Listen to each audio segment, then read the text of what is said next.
Diabetes is a generic term basically referring to the fact that you're going to have elevated blood sugar levels for prolonged periods of time.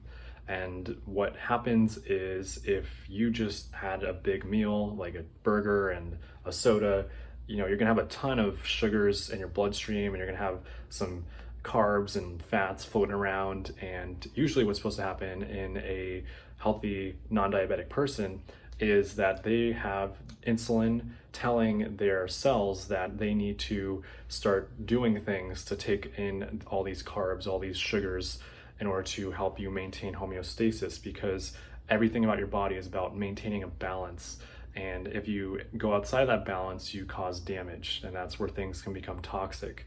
And so when we look at type 1 diabetes, the issue is that in the pancreas, you have things called beta cells, and beta cells have the job of, number one, identifying when levels of sugar are high. And when it's high, these beta cells are supposed to make and secrete insulin so that insulin can go off into your liver. And in your liver, it can tell your liver to do this thing called glycogenesis,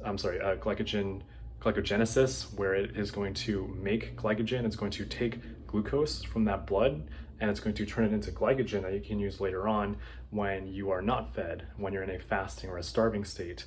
In addition to that, insulin will go into muscle cells and your adipose tissues, and it turns on these things called GLUT4 receptors, and these guys have the job of basically taking the excess glucose in the blood and bringing it into them. And so in the muscles will also have their own dedicated and exclusive glycogen reserves, so they're going to do the same thing that the liver was doing. And then adipose tissue is going to have the job of basically taking that glucose too and turning that into fats for dense and long-term energy storage, again, for your fasting and your starving states when you don't have a meal for more than 4 hours. And so these are the things that are supposed to happen in normal, healthy cells. But in type 1 diabetics, because the immune system is attacking these beta cells in your pancreas isn't able to make insulin. And because insulin can't get out, none of those things are happening.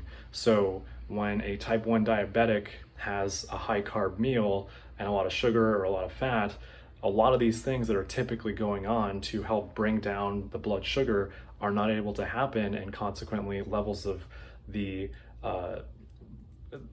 sugars in the blood stay higher for longer. This is called hyperglycemia. And so that causes damage to cells and to tissues and to organs. Now, when we get into type 1 diabetics, another thing I want to make note of here is that there's a thing called a hormone-sensitive lipase, and there are also things called LPLs, lipoprotein lipases.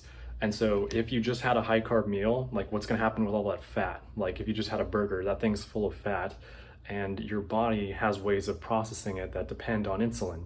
So typically you have this thing called lipoprotein lipase that lines the cells near your adipose tissue.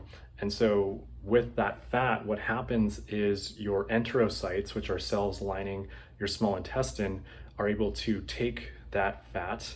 They're able to turn it into this thing called TAG, or a triglyceride. It's another way of saying it. Basically, they package it into this thing called a chylomicron. And these chylomicrons are these boxes of tags, the fat that you just ate, that go around your body. And what's supposed to happen is that when these tags come into contact with LPL, that lipoprotein lipase, the insulin is supposed to activate that LPL to say, take what's in the box of this chylomicron, take that tag and put it into your actual into these fat cells, like store the fat that I just ate so it doesn't just keep circling around in my body. So that's what's supposed to happen with lipoprotein lipase. And because you're not making insulin, LPL doesn't get that signal to turn on, so it doesn't do what it's supposed to typically do when you're in that fed state, and that's what makes things very bad. And so this disease is called, or this symptom is called dyslipidemia. And what that basically means is that you're throwing a lot of these things out of whack. And another thing that happens is when your liver doesn't know that you're not in the fed state, when your liver thinks you're in the fasting or the starving state, your liver is going to go out of its way to actually secrete these things called VLDLs, which are, again, tags it's another box of tags get shipped around your body, and these things are supposed to supply these fatty acids for other tissues so they can continue to function. And so you've got elevated levels of VLDLs as well as these chylomicrons, because insulin isn't telling all these other proteins that they need to start taking this stuff in and out of circulation. And again, throwing everything out of whack, which is a big problem. For type 1 diabetics, the solution is fairly simple. It's to just supply insulin. So if your pancreas isn't secreting insulin, if we give you insulin when you have had a high carb, high sugar, high fatty meal, insulin is going to be able to kick on the appropriate responses in all these different organs and tissues to actually do what is needed to help you maintain your blood sugar levels.